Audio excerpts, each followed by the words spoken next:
Freeman took the drive up to WALB studios tonight to talk about his current Trojans team who are in the semifinals, his past Trojans, and his journey as a head football coach tonight on Sports Talk.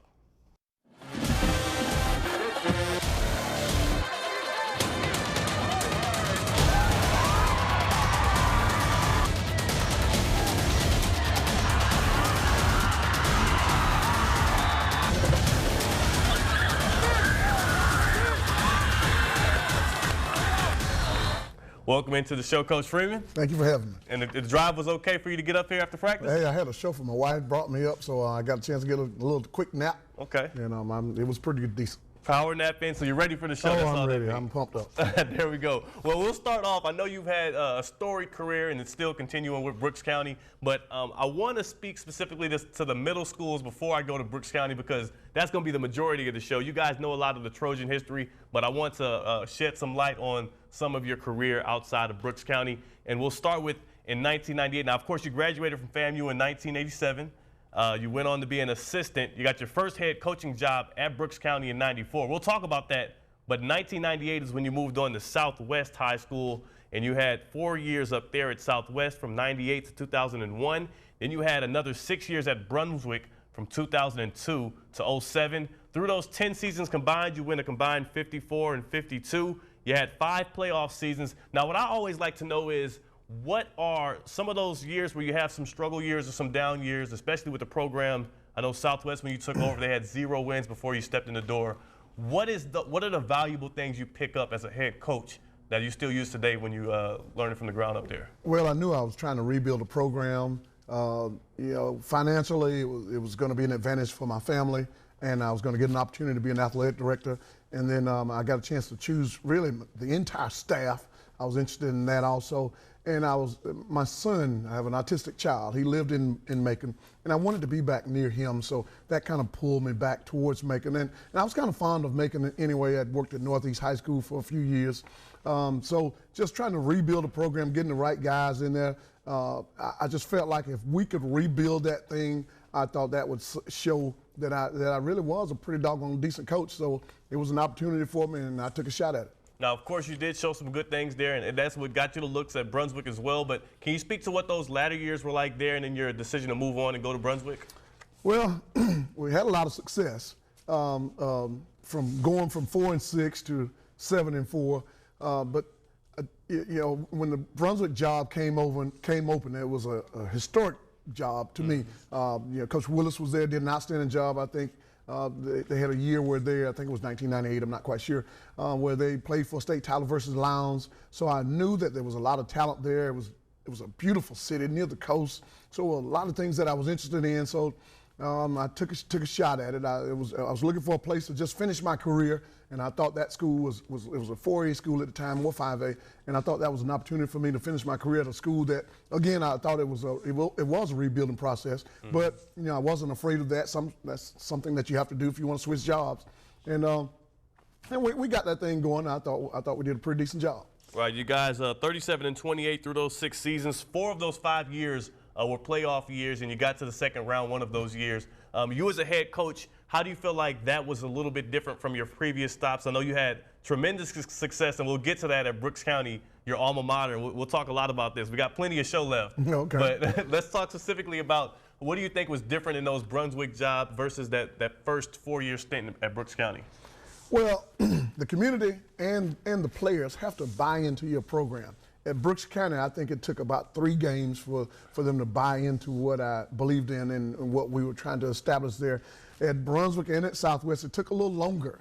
I was an old school kind of coach, and I think they were a new school kind of team, so it just wasn't a perfect fit. It was something that they had to grow into, and I had to grow into them, and it just was a time process. And after 6 years, I've had some coaches, the old school coaches, say, look, man, after 6 years, if it's not exactly what you want, it might be about time for you to move on before you get yourself fired. Yeah. So after 6 years, it wasn't exactly where I wanted Brunswick to be. I thought we were into the playoffs, and I thought we were pretty decent, but I just didn't see in the future us winning a state title. So I felt like we needed a change. I felt like Brunswick needed a change, and I thought that we had got them started, and they were winning, and we were getting to the second round, but I just didn't have the nucleus of young people, nor did I see the nucleus of young people in the middle school coming up that were buying in and really believe what I thought we needed to do to be very successful. So, you know, sometimes a change is needed, and I felt like it was needed, and Brooks kind of called, and I listened. That's right, and you got that BC lathered on your chest right there. Oh, it said, well, I'm a belt buckle too, man. Got the fresh hammer on also. Oh, yeah, so you did bring the hammer. Of course I did. Not the big hammer, but I did bring a hammer. That's good. That's important. Well, let's talk about it. I've been teasing it since we started the show, but the perfect fit. You mentioned that at Brunswick. You felt like it wasn't exactly that. Well, the perfect fit has been that for you at Brooks County, and it started with your first ever head coaching job. We showed some clips of it earlier. If we can go back to that 1994 with the newspaper clippings that I brought up, that can kind of bring you back to what happened in that first year when you were at Brooks County. You guys had an immaculate season your first year as a head coach. 3-3 was your start through the first 6 games. Then you ran off 9 straight victories with the Trojans, and you see yourself hoisting that trophy. You see those pictures of y'all at the Dome.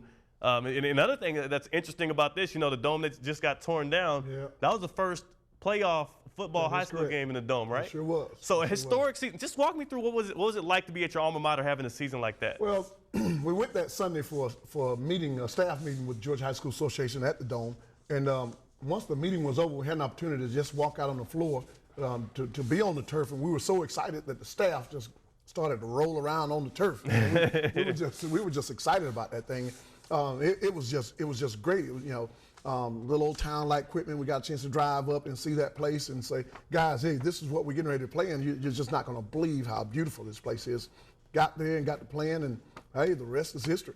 Now, how much do you think you took for granted? That was your first head coaching job in 1994. Again, at your alma mater where you played high school football at your hometown, and you win a state title, the only state title in school history there your first year. Do you feel like looking back on that, man, I took that for granted a little bit, or did you know how special that was in the moment? I took it for granted. I didn't. I really felt like we could have won 4 or 5 more. Yeah. What happened to them? They didn't show up. But a guy told me, Clay Lee Phillips said, look, if you're going to coach this school and you're going to try to be successful, do it the way you want to do it. Because the bottom line is this, if you get fired and you get fired because you're doing it someone else's way, you're never going to be able to live with yourself. So after being 3-3, I decided to do it exactly the way I wanted to do it, and let the chips fall where they may, and we came out successful. You definitely did, and that was like the highlight of your first stint at Brooks County. Then you moved on, and we went through those next 10 years at the other schools. You returned to Brooks County in 2008, and I want to talk about a point in your coaching career where you probably felt a lot of growth, and that's with the Brooks County 3, which I know is still a strong point and something that you guys hold on to. And I want to get everything right, so I'll read my card here as we go over the footage. But July 9th, 2013, you guys had it was an accident before a team practice. Jakari Watkins, Sean Waters, Johnny Parker all passed away, and you had one survivor, Devron Whitfield. I said all of those correct, right? You did. Out of all respect, I do want to, and I want you to also, I know you as a leader, and I wasn't here for this. I only got to watch and read the stories about it, but it seemed like you were somewhat of a galvanizing force in the equipment community after that happened. How did you find the strength to kind of make sure everybody else was able to hold it together throughout that season? Back was against the wall. I didn't have a choice. Actually, Sean and Devron are brothers. They were brothers. Devron was in the back of the SUV, and Sean was in the front seat along with Johnny. I mean, Jakari was the driver, and Johnny was in one of the back seats. It was actually my wedding. It is actually my wedding anniversary day. So my wife and I had planned to go out of town because she had gotten a new job. But I snuck off to practice anyway because she had some things she had to do. So we actually witnessed the entire accident. The entire team was traveling behind the automobiles that left, and we rode up on it. So it was a pretty tough deal. I actually had to tell the team. The coroner came and told me that we lost them. I, in turn, had to go tell the team that we had lost them. So it's something I'll never forget. We drive by that tree every day that they struck. But by the grace of God, we made it through. But, man, my back was against the wall. I had to do what I thought was right for my players, my team, my community. But where do you get training for things like that? You don't. You know, you just got to have a belief in God and lean on Him, and then He will give you the words that you need to say to keep your team correct and get your community to just regroup and start back to get back to work. Right. Another thing I do want to highlight about those three players, they were obviously great members of the community, but they were also really integral parts of the football team. I believe one or two had scholarship offers, and they weren't just great kids that were lost, but also players on your football team. And you guys also went on to go 12-2 that season. As a head coach, what is that like as well, just managing the emotions after that, as well as trying to fill in those holes? Well, when you look back, we were 12-2. If we would have had those three guys, I felt like there's a strong possibility that we could have won a state title. We lost in the semis to Lovett. But Jakari, 1 hour after the accident, Troy State called and offered him a scholarship. You know, they weren't aware that the accident had happened. Sean was recruited by Mercer. So, you know, it was just a tough deal for us. Johnny was a rising junior, pretty doggone good player also. So those three guys were pretty good football players. And if you add them to the talent that we had, the Malcolm Parrish, the Derek Herring, and all of the rest of the Trojans that really played some real good football that year, there's no telling what we could have done. So you always look back and say, man, you know, we'd had these guys, you know, and just for three teenagers' lives to get cut short like that, it is really unreal. And there was a point in that where I just didn't know if I wanted to coach that season, because it was just heartbreaking to me, because I felt like those were my guys, my players, and two of them actually are buried across the street from my house. There's a pond, I live near a pond, and across from that pond is a cemetery, and two of them over there. And you go through it every day. So I'm not sure. I know other people say as time goes on, you learn to adjust, but I beg to differ. It's a tough one. It's definitely a tough one, and that's something that I'm sure your players and everybody kind of holds with them in the equipment community. I want to do it right after this break. We're going to have some trivia, lighten it up a bit. It's going to be me versus you, and I want to give you a quick trivia question before we go into break, just to get you warmed up so it won't be unfair. And my question for you is this. You guys have had 5 shutouts this season as a football team. When is the last time, can you tell me the year and the team, the last time that you guys were actually on the raw end of a shutout? I know it hurt when it happened, but a shutout. A shutout. Last time Brooks County's been shut out. Brooks County was shut out versus Charlton County in 1997, I think. Now that might have been true. It was one more recent than that. It was? October 28, 2011 against Fitzgerald, a 39-0 shutout loss. Oh, man, we got to get them back for that. And you might have to get them back for that. So we'll see. I'll try to get you in trivia right after the break. You guys stick for that. Welcome back to the show. We've learned a lot about Coach Freeman's past, but let's take a look at about what he's up to right now. Yeah, the Trojans are still alive as Freeman leads his team through the GHSA playoffs. This year, Brooks County. This is a common sounding equipment when the Trojans take the field. This year, Brooks County has only lost once, but head coach Maurice Freeman says it wasn't a completely negative experience. Learn a lot of lessons when you lose. A lot more lessons are learned losing than winning. Now, you don't want to lose on a regular basis. But Thomasville taught us quite a few things when we lost that game, and we applied the things that we did wrong to the next game, and it's been going well for us. And it really has. Deep into the postseason, the Trojans are having no trouble racking up points and shutting down offenses in their hunt for the state title. But it all started 3 weeks ago against Vidalia. The Trojans win that one big, and that moves them on to round 2.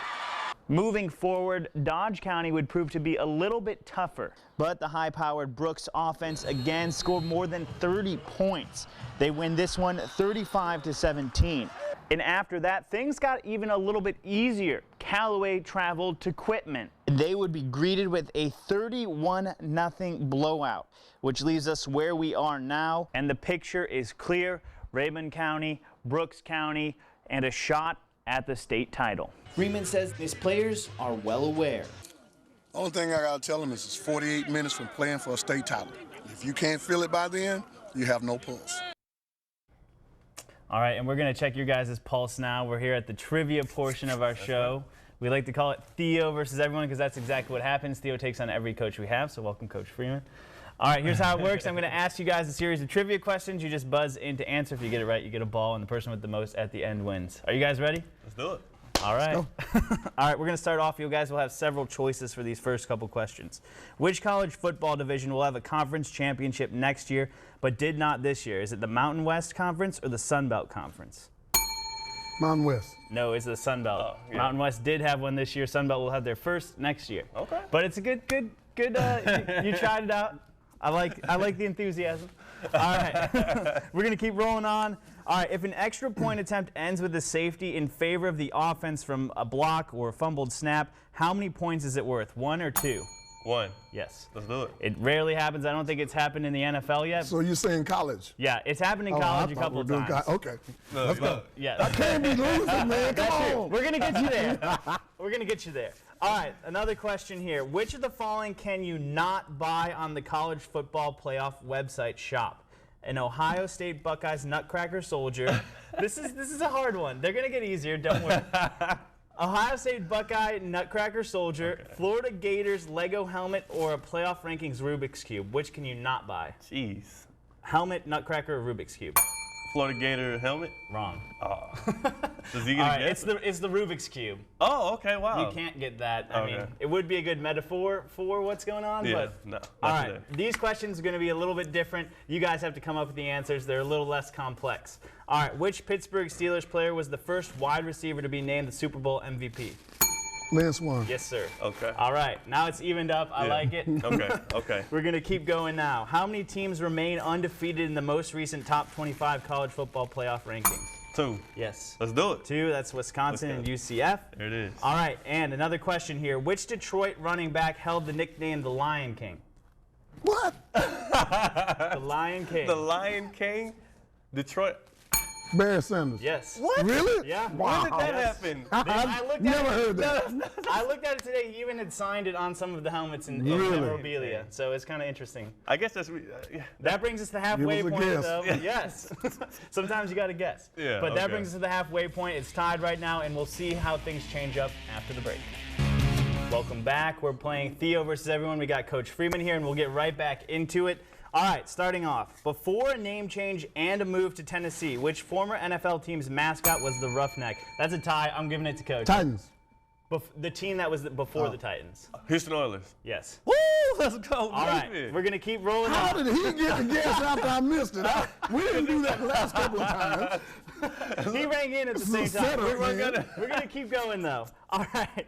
There's only one winless team in the NFL right now. Which one is it? Cleveland Browns. Yes. Woo! Unfortunately. They got a Hampton guy at GM. I had to know that. All right, we'll My keep bad, moving brother. on because we don't have a lot of Smoked time. over here, man. The NFL also releases power rankings. Who's the #1 team in the NFL power rankings right now?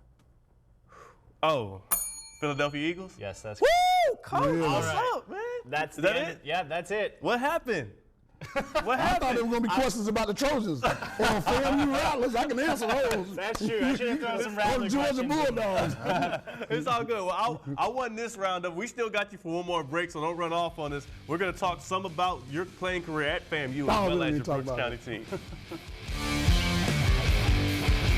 Welcome back to the show. We've got Coach Maurice Freeman of the Brooks County Trojans in year 31 of coaching in general, in year 15 total at Brooks County, and he's got a one-loss team that's in the semifinals right now, Coach. But before we get into that, I want to talk briefly about that, but I also want to talk about your playing days when you played college football at FAMU for a few years. You played, now your position was kicker. Do you remember what your nickname was? No, Your nickname was the foot. I don't remember. You don't remember? I read it in the article at least. I remember. You remember that? I remember. I'm So, just kidding. so you remember the record you have as well, 40 for 40? 45 for 45 my freshman year. Your freshman year on extra points. On extra points, yes. Nobody's broken it yet.